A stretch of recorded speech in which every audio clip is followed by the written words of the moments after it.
Aku semak betul dengan puak-puak yang suka banding-banding motor ni. Aku gen Superbike, dia kat Pecai. Oh, kau sport bike, aku Superbike. Aku RZ, dia dak LC je weh.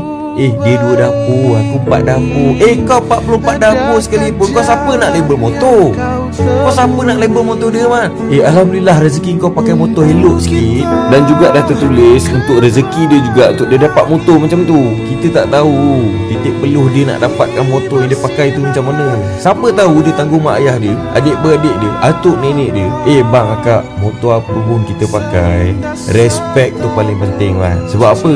Sebab kalau hujan, ni aku nak cerita ni, kalau hujan lebat ni, kau, aku, dia semua berteduh bawah jabatan ramai-ramai. Bawah jabatan ramai-ramai, Mat. Tak kira motor apa pun kita semua pakai, 44 dapur pun kita tetap akan berteduh pada teduhan yang sama. So moral of the story dia, jangan persoalkan motor apa yang aku pakai, motor apa yang dia pakai, tapi persoalkanlah kenapa dia pakai motor, kenapa aku pakai motor.